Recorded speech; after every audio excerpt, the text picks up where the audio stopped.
Buenos días, bendiga a todos.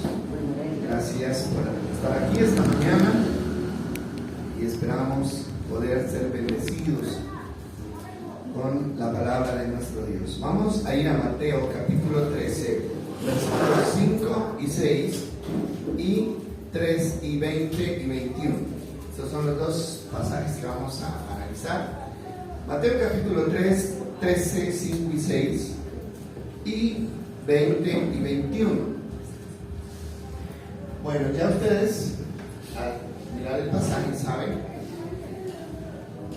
a dónde vamos, ¿cierto? Estamos estudiando la parábola del sembrador. Dice: otras cayeron en tierra poco profunda, con roca debajo de ella. Las semillas germinaron con rapidez porque la tierra era poco profunda. Pero pronto las plantas se marchitaron bajo el calor del sol y como no tenían raíces profundas, dice, murieron. Y vamos a el 20 y 21, que es la explicación de esta parábola. Dice: las semillas sobre la tierra rocosa representan a los que oyen el mensaje y de inmediato lo reciben con alegría. Pero como no tiene raíces profundas, no dura mucho, y en cuanto tienen problemas o son perseguidos por creer en la palabra de Dios, caen. Bueno, entonces yo les invito a que tratemos de introducirnos en este pasaje, porque esto es lo que tenemos que hacer, ¿no? Tratar de introducirnos en el pasaje y de identificarlo lo más que podamos con lo que el Señor quiere decirnos. Ya nosotros habíamos hablado de dos razones por las que la palabra de Dios no hace efecto en la vida de una persona, porque de eso estamos hablando, ¿no? ¿Por qué la palabra de Dios no hace efecto en la vida de una persona? Primero es porque dice, cayó junto al camino, ¿no? Y esto representan a los que oyen la palabra pero no la entienden. Entonces, no entender la palabra es una de las causas por las cuales la palabra se pierde. La segunda causa fue por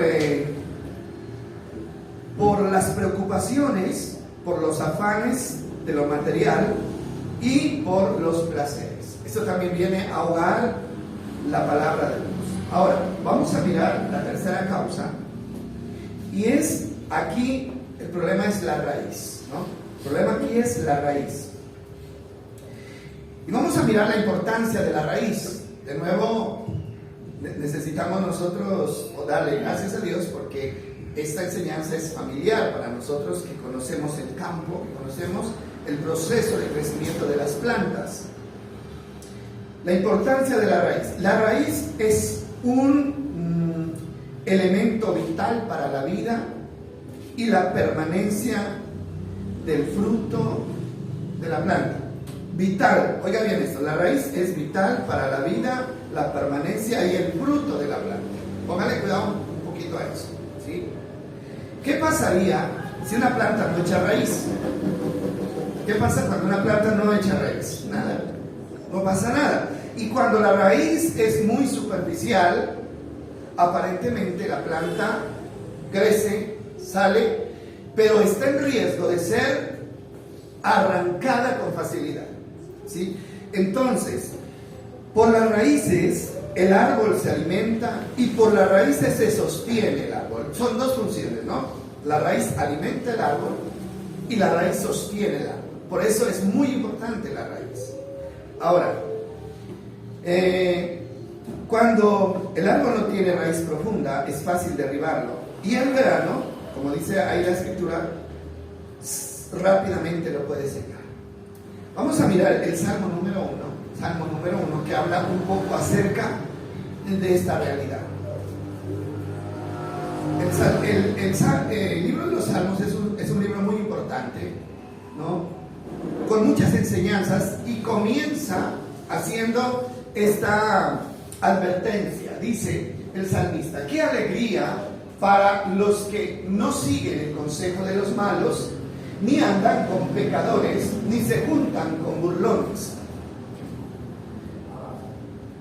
dice, sino que se deleitan en la ley del Señor, meditando en ella, como dice, día y noche.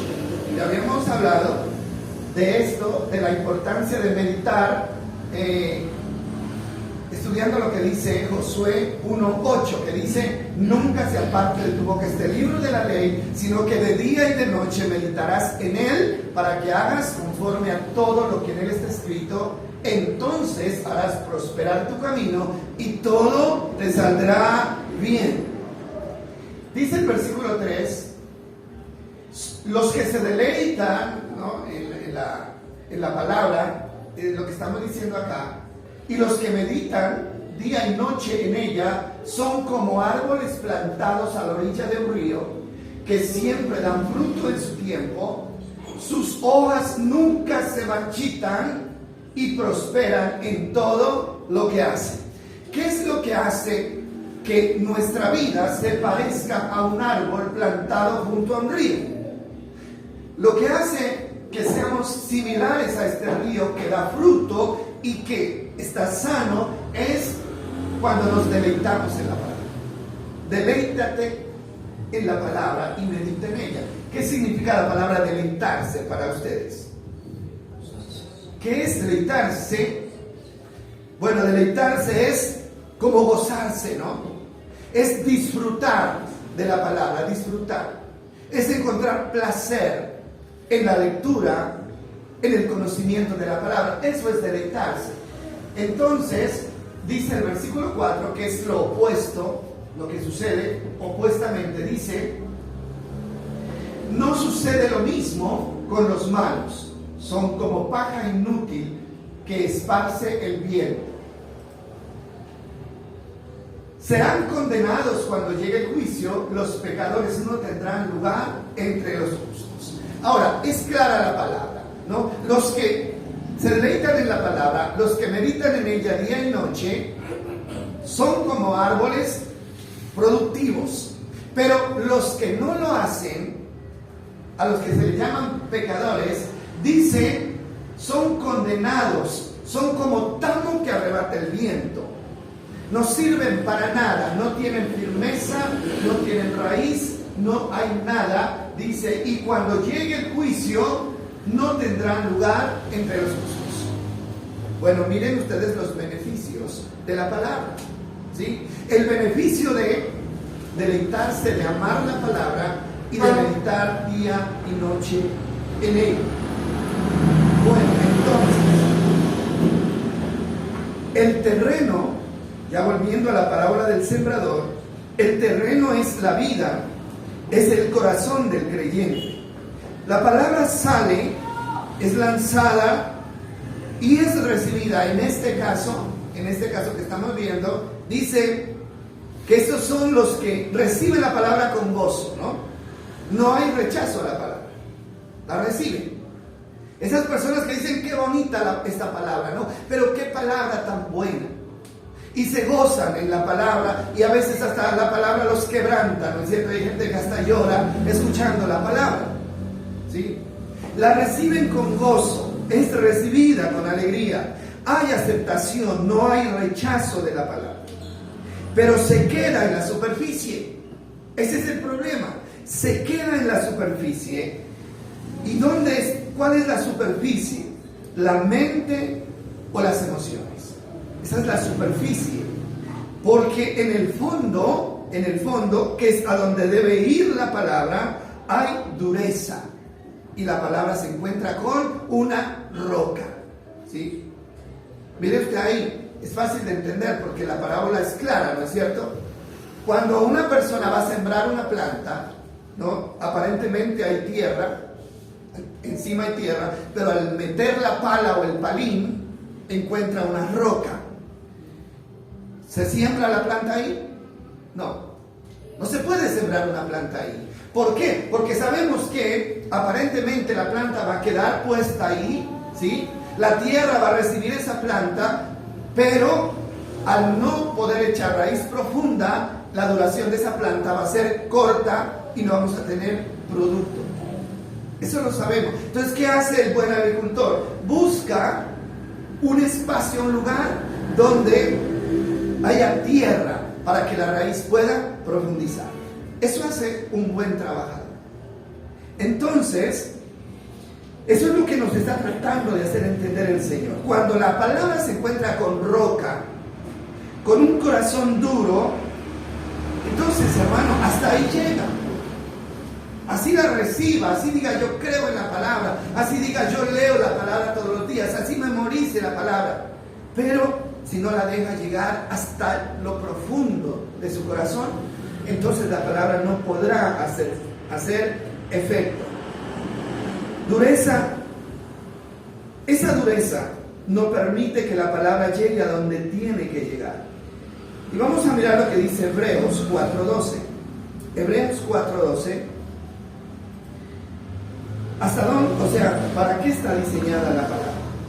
Aquí lo encontramos. Ya lo tienen ahí, ¿cierto?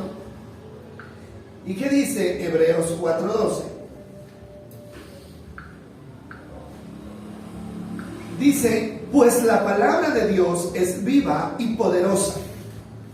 Es más cortante que cualquier espada de 2 filos.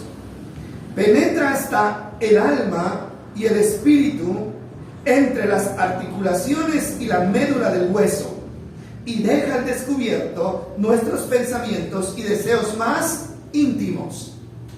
¿Hasta dónde tiene que llegar la palabra? Mire, la palabra tiene que llegar hasta el fondo. Dice, tiene que llegar, ¿no es cierto?, entre las articulaciones y la médula. Tiene que llegar hasta la médula del hueso. Tiene que llegar hasta el alma, porque es allí donde realmente la palabra de Dios puede echar raíces profundas. Ahora sí, esa es la realidad.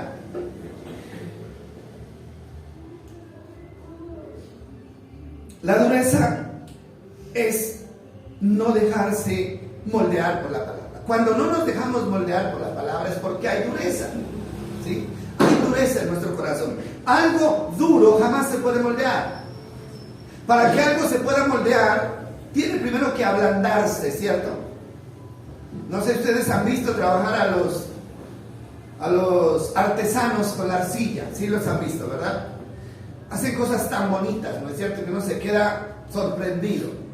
Pero ¿qué hacen ellos? Ellos primero tratan el barro. Y una de las características que tiene que ser blando, porque si no es blando no se puede moldear. Entonces, ¿qué quiere Dios de nosotros para poder moldear nuestra vida y convertirla en lo que Él quiere? ¿Sabe que lo que necesita? Que nosotros ablandemos nuestro corazón. Que dejemos de endurecer nuestro corazón cuando Dios nos habla. Eso es lo que Dios pide de nosotros. ¿Ustedes recuerdan esa parábola de la vasija que se echó a perder en Jeremías capítulo, creo que es 17? Dios le muestra a Jeremías una visión, ¿no es cierto? Y le dice, ve a la casa del alfarero y ahí te mostraré una visión. Y él va y ve a un alfarero moldeando una vasija. Pero dice que en algún momento se descuida el alfarero y la vasija se echa a perder. Entonces Dios dice, toma de nuevo esa vasija, hazla de nuevo, pero tienes que fundirla primero. Tienes que fundirla. Y luego la conclusión es, ustedes son el barro, dice el Señor, a la casa de Israel. Y yo soy el alfarero. Yo necesito hacer de ustedes lo que yo quiero hacer. Pero para poder hacer lo que yo quiero, ustedes necesitan dejarse moldear. Eso es lo que necesitamos, dejarnos moldear. Hebreos 3:7. Hebreos 3:7. Vamos a ver qué nos dice ahí el libro de Hebreos en el capítulo 7. Mire lo que dice, es muy importante este mensaje. Dice, por eso, el Espíritu Santo dice, cuando oigan, dice, cuando oigan hoy su voz, dice el 8, no endurezcan el corazón como lo hicieron los israelitas cuando se rebelaron aquel día que me pusieron a prueba en el desierto. Y luego sigue diciendo, y tuve que castigarlos por la dureza de su corazón. Ahora, ¿quién es el que habla? El Espíritu Santo. Cuando la palabra de Dios habla, hermano, no es el ser humano el que habla. No es, hermano, el contenido de un texto cualquiera. La palabra de Dios, cuando la palabra de Dios nos habla, es el Espíritu Santo el que nos habla. Y dice, por eso, cuando oigan al Espíritu Santo, no endurezcan, ¿qué? Su corazón. ¿Quiénes son los del problema? No es Dios, no es la palabra, no es la semilla, no es el Espíritu Santo el del problema. ¿Somos quiénes? Nosotros, ¿sí? Que endurecemos el corazón y eso, lo único que trae a nuestras vidas es perjuicio. Eso lo dice Romanos 2, 4 al 10. Vamos a leer con atención estos textos porque me interesa. Consecuencias de la dureza del corazón. Miren que la dureza del corazón no se queda ahí. Eso produce unos frutos lamentables en la vida de una persona. Romanos capítulo 2, versículo 4 al 10. Dice así. Dios, hablándole a la iglesia de Roma, le dice, ¿no te das cuenta de lo bondadoso, tolerante y paciente que es Dios contigo? ¿Quién no se ha dado cuenta de eso? ¿Alguien no se ha dado cuenta de que Dios es demasiado bondadoso, tolerante y paciente? Hermano, dice la Biblia que si no fuera porque Él es paciente y bondadoso, nosotros ya hubiéramos sido, ¿qué? Destruidos. Pero Él es paciente, pero el apóstol Pablo dice, hey, reacciona, date cuenta de lo bondadoso que es Dios. ¿Acaso eso no significa nada para ti? ¿Qué es lo que tiene que significar algo para mí?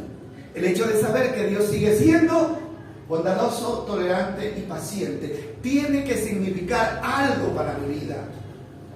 ¿No ves que la bondad de Dios es para guiarte a que te arrepientas y abandones tu pecado? ¿Sí? Ahora, mire un momento esa parte última. ¿No ves que la bondad de Dios es para guiarte a que te arrepientas y abandones tu pecado? ¿Cómo muestra Dios su bondad para con nosotros? ¿Sí? A veces pensamos que la bondad de Dios solamente se va a mostrar cuando sana mi cuerpo de una enfermedad. Ah, listo, Señor, muestra tu bondad. Cuando soluciona un problema económico o un problema familiar. No, mire, dice que la bondad, la tolerancia y la paciencia de Dios es para guiarnos ¿a qué? Al arrepentimiento. ¿Sí? Eso tiene que ser tomado como una muestra de compasión de Dios para nosotros. No sé si me estoy haciendo entender. ¿Sí? Ahora, pero muchas personas toman la invitación de Dios al arrepentimiento como algo fastidioso. No sé si me hago entender. Es como el papá que le insiste al hijo constantemente y le dice, hijo, deje de hacer lo que está haciendo porque usted va por un mal camino, ¿no? Y al otro día vuelve y se lo repite, y a la semana siguiente vuelve y se lo dice, y el hijo comienza a decir, es que ya me tiene aburrido con esa cantaleta, ya párele con la cantaleta. Me voy a ir de la casa porque me tienen aburrido. Déjenme hacer lo que yo quiero. Y los padres sabios terminan diciendo, hijo, lo que pasa es que yo no quiero que usted le vaya mal en la vida. Yo le estoy diciendo esto por su propio bien. Es lo mismo que Dios dice. Cuando nos invita a cambiar una conducta equivocada, cuando Él trata de corregir el camino equivocado, mis amados, Él lo hace porque nos ama, mostrando su bondad, su tolerancia y su compasión. Y así tenemos que tomarlo. No lo tome, hermano, como un Dios molestoso que simplemente quiere arruinarle la vida o arruinarle los planes. Es la bondad. ¿Sabe por qué? Porque Dios sabe que si no nos arrepentimos, vamos a terminar muy mal. Muy mal. Y por eso Él insiste. Entonces, vamos a entender. Vamos a ver qué dice el 5. Y dice, miren lo que dice, pero, hay un pero, y los peros son un problema. Cuando a usted le dicen pero, usted ya sabe que hay un problema. Pero eres terco y te niegas a arrepentirte y abandonar tu pecado. Por eso vas acumulando un castigo terrible para ti mismo. pues se acerca el día de la ira, en el cual se manifestará el justo juicio de Dios. Ahora, ¿qué es lo que quiere Dios? Evitarnos el castigo. Mire, ahí dice, ese castigo que el terco, que el necio va acumulando poco a poco sobre su vida. Dios quiere evitarlo llamándonos al arrepentimiento. Es muy claro esto. Es totalmente claro. Hay un día de la ira, dice, se acerca el día de la ira en el cual se manifestará el justo juicio de Dios. ¿Sabe qué quiere Dios de nosotros cuando estemos delante de Él? Él no quiere, hermano, mostrar su ira. Él lo que quiere mostrar es su amor, ¿verdad?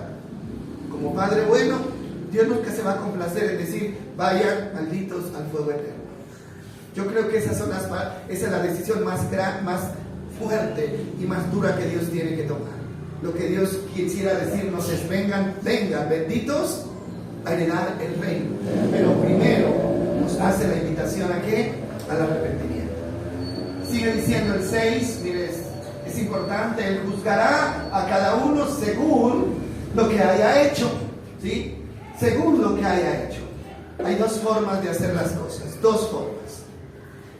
La una es a la forma suya, a la forma mía. Y la otra es a la forma de Dios, no hay más. O lo hacemos a nuestra forma, o lo hacemos a la forma de Dios. No hay intermedios, de ninguna manera. Si Él te dice, Él dará vida eterna a los que siguen haciendo el bien, pues de esa manera demuestran que buscan la gloria, el honor y la inmortalidad que Dios ofrece. ¿Cómo sabemos que vamos realmente buscando nuestra salvación? Que vamos buscando el favor de Dios cada día, ¿sabe? Haciendo el bien, haciendo el bien. Una persona que hace el mal está diciendo, no me interesa la gloria de Dios, no me interesa la salvación, no me interesa nada. Y 8 dice, pero derramará su ira y enojo sobre los que viven para sí mismos. Oiga bien esta palabra. Los que viven, ¿para quiénes? Para sí mismos. Para complacerse a sí mismos. Para darse gusto a sí mismos, dejando de lado lo que Dios desea. ¿Qué hay para esas personas? Ira y enojo. Eso no es fácil, eso tenemos que masticarlo bien. Dice, los que se niegan a obedecer la verdad, en cambio viven entregados a la maldad. 9 dice, habrá aflicción y angustia para todos los que siguen haciendo lo malo. Para todos los que siguen haciendo lo malo. ¿Qué significa eso? Para los que se niegan a arrepentirse. Para los judíos primeramente y también para los gentiles. Porque Dios no hace acepción de personas. Y el último texto dice, oiga bien eso, pero habrá gloria, honra y paz de parte de Dios para todos los que hacen lo bueno. Para los judíos primero y también para los gentiles. ¿Qué es lo bueno, hermano? Lo bueno es lo que Dios nos ha dicho que hagamos. Eso es lo bueno. Así a usted no le parezca. Así piense que usted tiene una fórmula mejor que la de Dios, pero lo que Dios nos ha dicho, eso es lo bueno. Ahora, tenemos clara esta parte. La palabra tiene que llegar hasta el fondo, ya lo dijimos, solo así podrá echar raíces y producir fruto. Los seres humanos somos como el terreno, que tenemos varias capas, porque así tiene que ser. Entonces, en nosotros está la capa de las emociones, ¿sí? Ya lo habíamos dicho, la capa de las emociones, ¿no? ¿Qué es la capa de las emociones? Es esa parte con la que se recibe la palabra con gozo, como dice la parábola, se recibe la palabra con gozo, y ya, y qué buena esa palabra, qué bonita palabra, ¿no es cierto? Estoy de acuerdo con esa palabra, sí, así es, Dios tiene razón. Emociones, ¿no es cierto? ¿Cuántos van a cumplir con la palabra? Amén, yo voy a cumplir, yo voy a obedecer. Emociones, ¿sí? Y también está la capa del conocimiento, el intelecto, ¿no? La palabra puede llegar al conocimiento, al intelecto, pero se queda ahí y no pasa para otro lado. Por eso es que hay gente que se sabe la Biblia de memoria, pero no hace nada de lo que la Biblia dice, ¿cierto? La tienen ¿dónde? En esa capa superficial del conocimiento. Los otros que la aplauden, ¿no es cierto? Y que la reciben con gozo, la tienen en la capa de las emociones. Ahora, ¿qué es lo que tiene que suceder realmente? ¿No?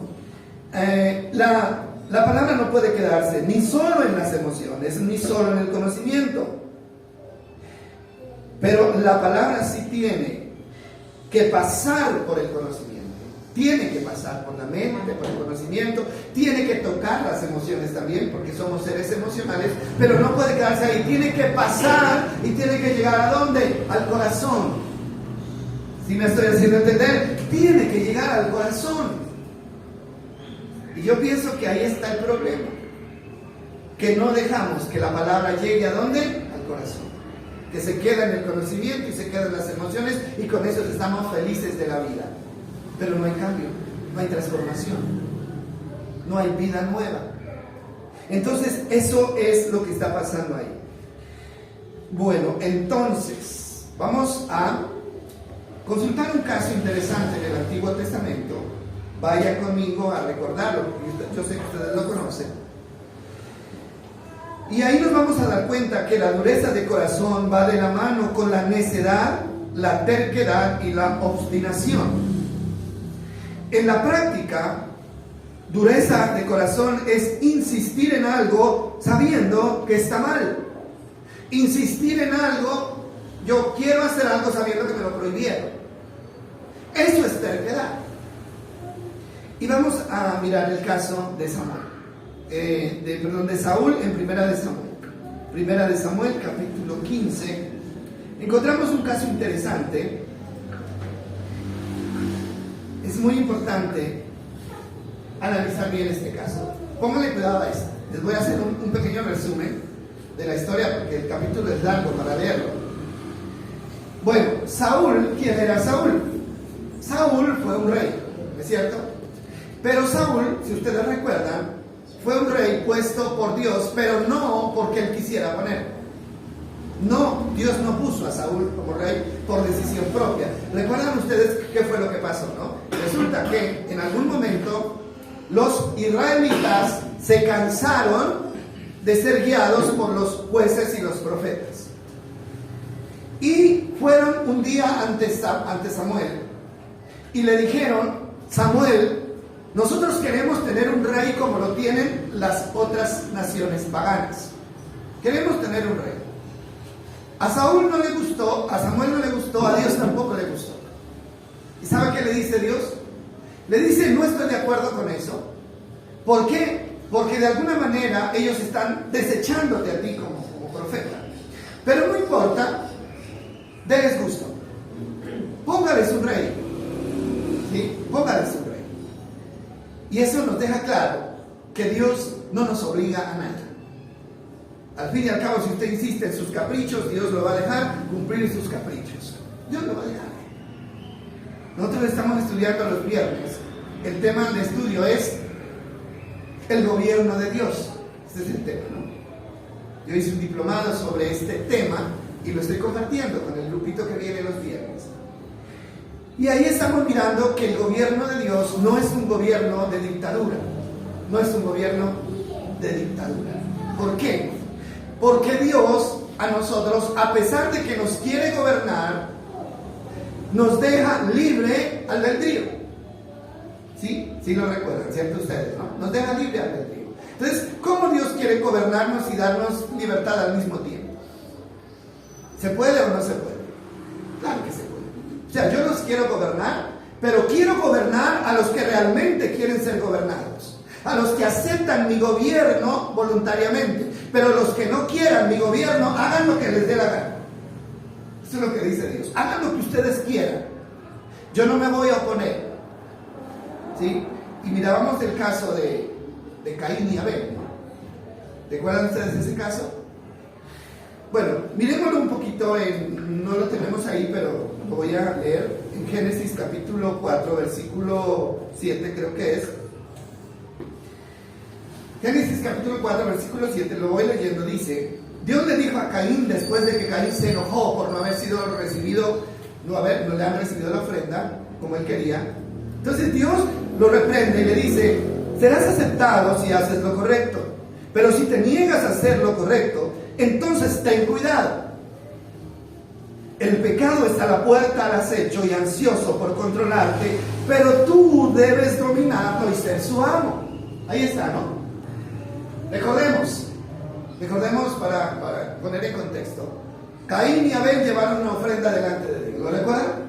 Abel llevó lo mejor de su ganado, lo más gordo, y Caín, Abel llevó del ganado, ¿no? Abel llevó del ganado y Caín llevó del fruto de la tierra. Fue así, ¿no? Sí. Abel llevó de lo más gordo de su ganado, una ofrenda, y Dios se la aceptó.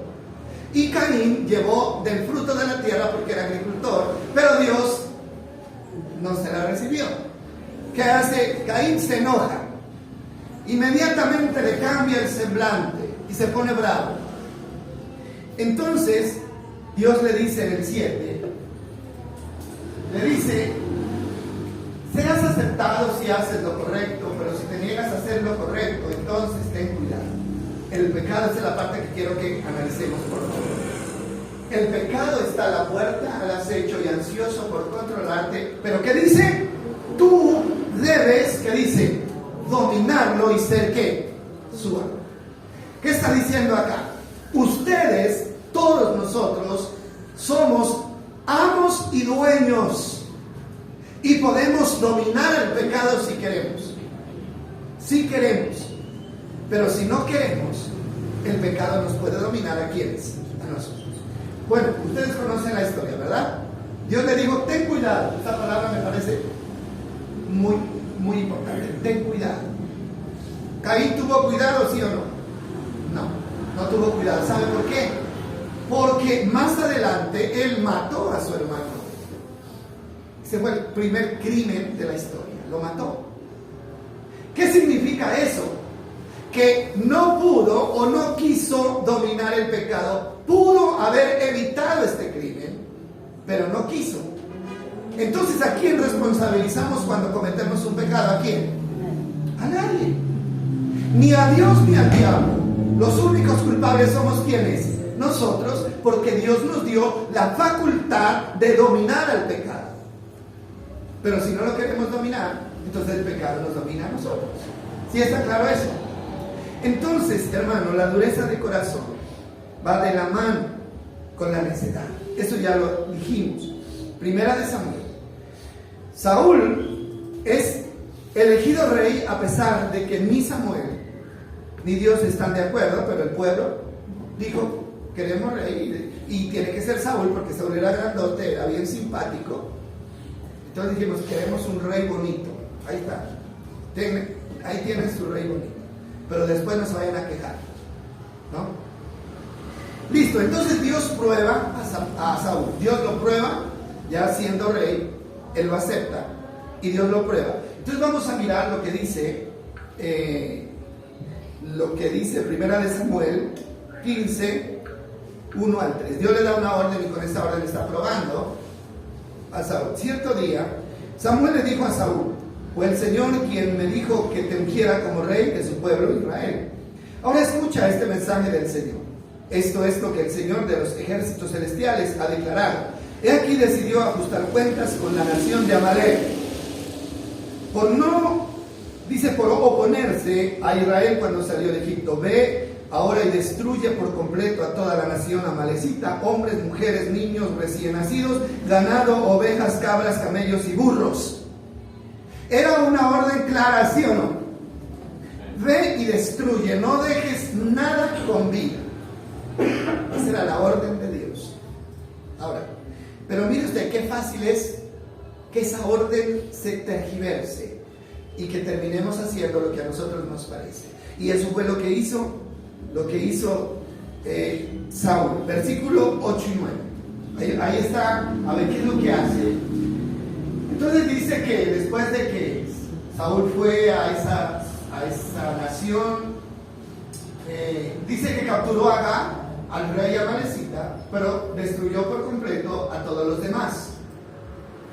Y el 9 dice, Saúl y sus hombres le perdonaron la vida a Agag y se quedaron con lo mejor de las ovejas y de las cabras, del ganado, de los becerros gordos y de los corderos.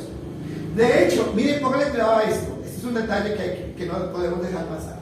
De hecho, con todo lo que les atrajo, miren cuál es el problema. Todo lo que les atrajo, solo destruyeron lo que no tenía valor o que era de mala calidad. ¿Cumplió o no cumplió? No. O sea, bueno, diríamos que cumplió en parte porque sí fue, atacó a ese pueblo, pero la otra parte él cumplió. Dice que deja con vida al rey, luego lo ahorcó después, pero ya no le sirvió de nada porque ya había desaparecido. Pero esa parte me parece importante. Dice, dejó ovejas, dejó cabras y dejó vacas vivas. Pero el problema es, dice, de hecho, con todo lo que le atrajo. ¿Qué fue lo que obligó a Saúl a dejar esto con vida? Porque él más adelante lo justifica diciendo, es que era para sacrificarlo a Dios. Pero realmente lo que lo llevó a desobedecer fue el hecho de ser atraído por esas cosas. ¿Sí me hago entender? Atraído por esas cosas. El ganado era tan bonito ese ganado, estaba tan gordo, que él dijo, no, pues esto es un desperdicio matarlos y dejarlos aquí. Hermano, ese es el cuidado que nosotros debemos tener. La desobediencia en gran parte es porque nosotros le damos más importancia a lo que a mí me atrae, a lo que a mí me gusta, y dejamos de lado a lo que a Dios le gusta. No sé si me estoy haciendo entender. Cuando usted y yo aceptamos a Cristo como el Señor de nuestra vida, tenemos que entender que nuestra voluntad ya no importa, que lo que yo quiera ya no importa, que lo que mi carne desee no importa, porque siempre me va a llevar a lo malo, siempre me va a llevar a traer problemas a mi vida. Entonces, hermano, hay tantas cosas que nos pueden atraer, ¿cierto? Tantas cosas, materiales, espirituales, ¿no? Emocionales, psicológicas, tantas cosas que nos pueden atraer. Pero frente a la atracción de las cosas que están en el mundo, que hacen parte de ese mundo que maneja el enemigo, porque así es acá, de todas esas cosas, hermano, nosotros tenemos que privarnos, porque Dios ha dado una orden clara. Cuando Dios le haga conocer claramente la orden, usted no puede cuestionarla, yo tampoco la puedo cuestionar. No es un buen negocio hacerlo. Listo, entonces, más adelante, bueno, la desobediencia, ¿no? Versículo 13 al 15.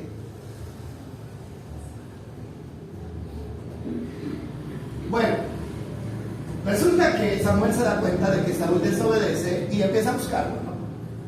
Dice, cuando por fin Samuel lo encontró, Saúl lo saludó con alegría. Mire cómo la necedad vuelve a las personas tontas, de verdad. Embrutece la mente de las personas la necedad. Sí, eso es como embrutecerse. ¿Por qué? Porque si a mí me dicen que no haga algo porque es malo y yo lo hago, o sea, ¿cómo puedo calificar? ¿Sí? Entonces dice, Saúl lo recibe con alegría, lo saluda con alegría y le dice que el Señor te bendiga, Samuel. Y mire lo que le dijo: he llevado a cabo el mandato del Señor. Póngale cuidado a eso. He llevado a cabo el mandato del Señor. O sea que en su mente, incapaz de percibir la voluntad de Dios, estaba convencido de que él había cumplido la orden. ¿Sí? ¿Qué problema es eso cuando uno cree que está cumpliendo pero realmente no está cumpliendo? Ese es un gran problema. Y miren lo que le dice Samuel. Entonces le dijo Samuel, ¿qué es todo ese balido de ovejas y cabras y ese mugido de ganado que oigo? Le preguntó a Samuel. Y eso me llama la atención aquí, ¿no es cierto? Porque a veces hay cosas que suenan a nuestro alrededor, hermano, que muestran que realmente no estábamos obedeciendo. Cosas que suenan, ¿no? Y cosas que otros pueden decirnos: hey, usted dice que no dice que es un creyente, y ¿qué es lo que yo veo? en usted. ¿Y qué es lo que yo oigo de usted? ¿No es cierto que sí? Y eso es lo que le dices ¿obedeciste? ¿Y ese balido de ovejas y vacas qué?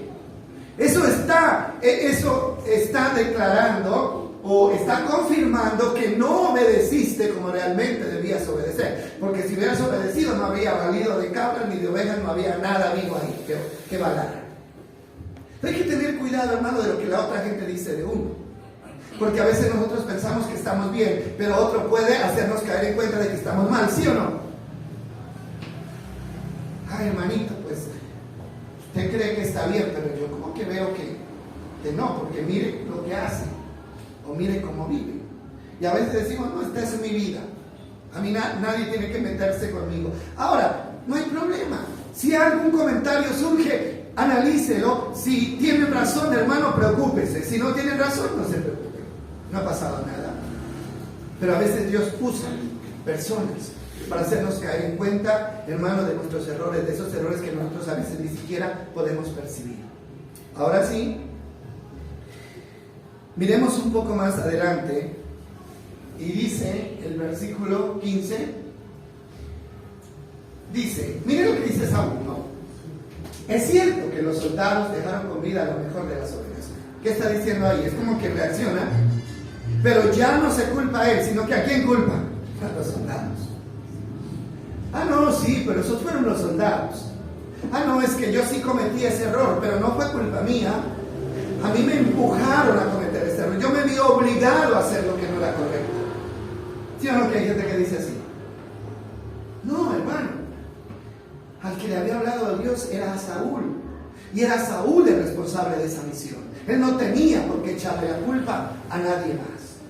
Entonces, dice que al fin admitió Saúl su error, pero trata de justificarlo otra vez. Pero dice, no te preocupes, dice, esos animales van a ser sacrificados al Señor tu Dios. Y así, y hemos destruido todo lo demás. Hermano, es que a Dios no le interesa alguien que obedece una parte y desobedece la otra, no le interesa. O es todo o es nada. El Señor Jesucristo dijo a los discípulos, el que está conmigo, el que no está conmigo está en mi contra, y el que conmigo no recoge, desparrama. O están conmigo o no están conmigo, pero no pueden estar un día conmigo y otro día sin mí, un día conmigo y otro día en contra mía, no pueden estar. Entonces, si nosotros miramos las consecuencias de todo esto, vamos a ver el 16, ahí está la reflexión de Dios, que eso es lo que realmente debe interesarnos. Entonces Samuel le dijo a Saúl, basta. ¿Qué quiere decir eso? Basta. Ya no sigas diciendo nada más, te ves más bonito calladito. Si te callas, de cierto le embarras menos. Cállate, ¿sí? Escucha lo que el Señor me dijo anoche. Dios ya le había dicho. ¿Qué te dijo?, preguntó Saúl. Y Samuel le dijo, aunque te tengas en poca estima, ¿acaso no eres el líder de la tribu de Israel? El Señor te envió como rey de Israel. En otras palabras, aunque no te consideres la mejor persona, pero eres el rey, tienes que responder como rey. Aunque no nos sintamos los hijos perfectos de Dios, pero somos hijos de Dios, ¿sí o no? Y tenemos que comportarnos como hijos de Dios. Y tenemos que honrar a Dios como hijos de Dios que somos. Y dice, dice, te envió Dios en una misión y te dijo, ve y destruye por completo a los pecadores, a los amalecitas, hasta que todos estén muertos. ¿Por qué no obedeciste al Señor? ¿Por qué te apuraste a tomar el botín y hacer lo que es malo a los ojos del Señor? ¿Qué es malo? ¿Tomar vacas y cabras y sacrificarlas a Dios? No. Lo malo es desobedecer la orden de Dios. Eso es lo malo. Entonces, la pregunta está ahí. El profeta no entendía. ¿Por qué no obedeciste al Señor? Esa es la pregunta que todo el mundo se hace, ¿cierto? Y que nosotros deberíamos hacernos. ¿Por qué no obedezco a Dios? ¿Por qué? ¿Qué es lo que pasa con mi vida? Ahora, dice el 20, pero yo sí obedecí, oiga bien este Señor, ¿Eso qué se llama? ¿Cómo se llama eso? Necedad, terquedad y obstinación. Necio el hombre. ¿Cómo así que no obedecí? Yo sí obedecí. Y ya Samuel le había dicho que se callara, ¿no? Pero él insiste en defenderse. De verdad que cuando uno ha cometido un error, hermano, entre más trata de defenderse, más se hunde. Mejor aceptarlo, ¿sí o no? Es mejor aceptarlo. Y dice, insistió Saúl, cumplí la misión que él me encargó. Traje al rey Agag, pero destruí a todos los demás. 21. Entonces mis tropas llevaron lo mejor de las ovejas, de las cabras, del ganado y del botín para sacrificar al Señor tu Dios en Gilgal. Esa era la justificación según él. 22 dice, pero Samuel respondió, esta es la palabra que tenemos que ponerle cuidado. Samuel respondió, ¿qué es lo que más le agrada al Señor? ¿Tus ofrendas quemadas? ¿El montón de vacas, de ovejas y de cabras sacrificadas? ¿O que se le obedezca a su voz? Ponte a pensar en eso un momento. Él pensó, no, con esta cantidad de sacrificios voy a descrestar a Dios. Pero él le dijo, Dios no se impresiona con dádivas. Lo que realmente a Dios le impresiona es que se le obedezca exactamente lo que Dios ha dicho. Entonces, escucha, dice, escucha.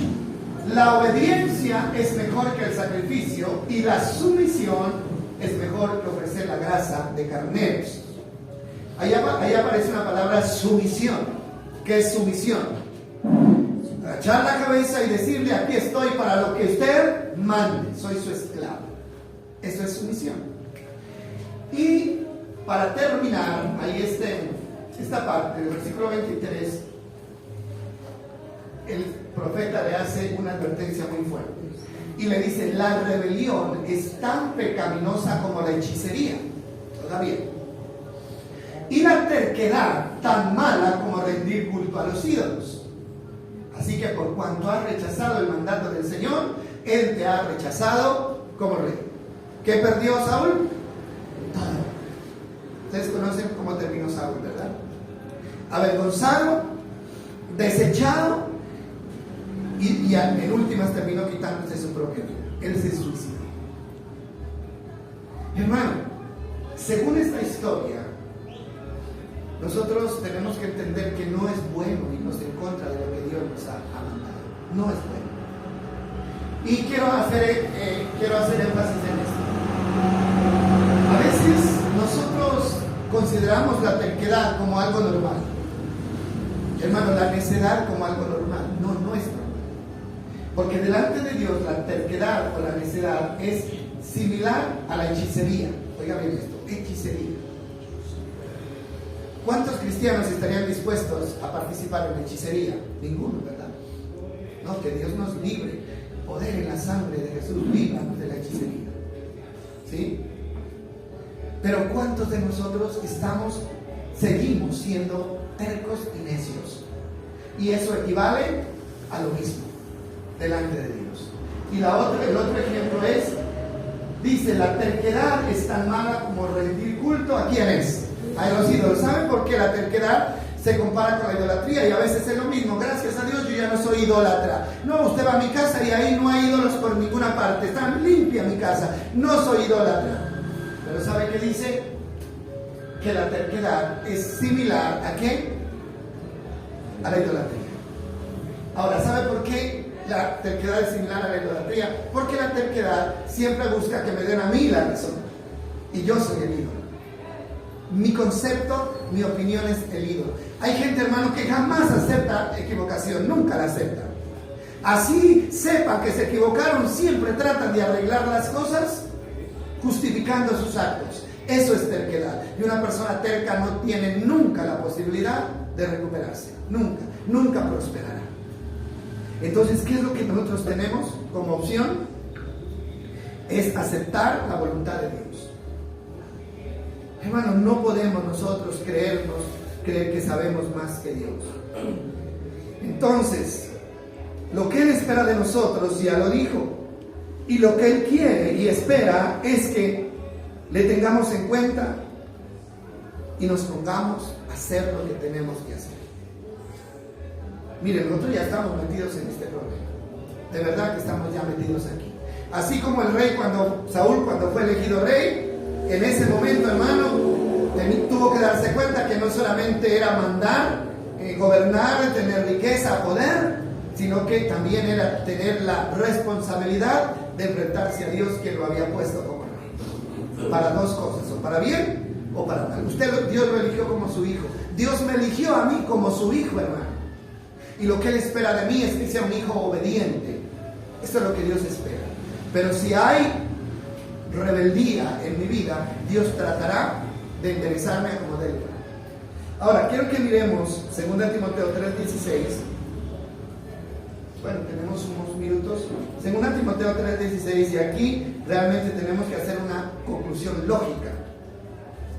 Dice: toda la escritura es inspirada por Dios y útil para enseñarnos lo que es verdad y para hacernos ver lo que está mal en nuestra vida. Nos corrige cuando estamos equivocados, nos enseña a hacer lo bueno. ¿Para qué es la palabra de Dios? Para estas tres cosas, ¿no? ¿Para qué? Para enseñarnos, para hacernos conocer lo que está bien y lo que está mal. Y luego, ¿para qué? Para corregirnos. ¿Qué significa corregirnos? Para sacarnos del camino equivocado. Para eso es la palabra de Dios. Toda, Antiguo y Nuevo Testamento. Ahora, la pregunta es la siguiente. Si yo no quiero ser corregido por Dios, entonces ¿para qué estudio? ¿Tendría algún sentido? ¿Qué dicen ustedes? Si yo no quiero, si a mí no me gusta que Dios me corrija, entonces ¿para qué escucho el mensaje? ¿Para qué vengo a la iglesia a escuchar un mensaje si yo no quiero que Dios me corrija? ¿Tiene sentido? ¿Qué dicen ustedes? No tiene sentido. Hermano, es como el que va a la universidad y termina una carrera, ¿no es cierto? Y luego sale y se dedica a hacer otra cosa. ¿Para qué fue? ¿Para qué aprendió sobre medicina? ¿Es cierto? Si nunca la ejerció. ¿Para qué estudió la Biblia si no voy a hacer lo que Dios me dice allí? No tiene sentido realmente. ¿O sí? ¿Qué dicen ustedes? No tiene sentido. Ahora, si yo estudio la palabra y me intereso por conocerla y vengo a la iglesia y leo en la casa, hermano, es porque he decidido hacer lo que dice ahí la palabra del Señor. Entonces, dejamos hasta aquí. Amén. Bueno, tenemos toda la posibilidad de ser bendecidos, hermano, porque Dios así lo ha determinado. Él decidió bendecirnos a pesar de todo. Hermano, pero nunca debe olvidarse usted que la bendición de Dios está trazada en la obediencia de la palabra. Ahí está la bendición. Y eso nadie lo puede discutir. Nadie. Yo no creo que haya nadie en esta vida, hermano, que pueda decir: yo desobedecí los mandamientos y mire que me ha ido bien. No puede decir. Aparentemente puede ser, por unos días, pero el final va a ser un final trágico, ¿sí? Entonces, que Dios nos ayude, hermano. Yo sé que obedecer al Señor no es fácil. ¿Por qué? Porque la carne, porque nuestra carne no le gusta obedecer a Dios. El apóstol Pablo dice, ¿no? Dice que la carne no quiere sujetarse a Dios. No quiere. No le interesa sujetarse a Dios. ¿Y qué es la carne? Pues nosotros, el cuerpo, lo que sentimos, lo que queremos. Él dice, pero Dios ha provisto al Espíritu Santo para que sujete los deseos de la carne, haga morir los deseos de la carne y nosotros podamos caminar como Dios quiere que caminemos. Así que la clave aquí es el Espíritu Santo. ¿Amén? Cójase de la mano de Él. Pídale fortaleza, comuníquese con Él, esté en comunión con Él, y entonces veremos fuerza para poder cumplir. Señor, queremos darte muchas gracias por amarnos como nos amas, Dios. Yo traigo a mi memoria, Señor, ese texto que acabamos de leer. Ustedes tienen que entender que si yo los llamo al arrepentimiento, es porque tengo compasión de ustedes. Es porque no quiero el castigo para ustedes. Es porque quiero lo mejor para ustedes. Es porque quiero que ustedes participen de las promesas y las bendiciones que tengo preparadas para cada uno de ustedes. Señor, aquí estamos entendiendo tu palabra y permitiendo que esa palabra no solo se quede en el conocimiento y en las emociones, sino que vaya al corazón y seamos quebrantados por ella, Señor. Padre, nuestro deseo es obedecerte, Dios, porque sabemos que no hay otro camino, Señor. Y aquí estamos a expensas, Señor, de lo que tu Espíritu Santo pueda hacer por nosotros. En el nombre de Jesús. Amén y amén.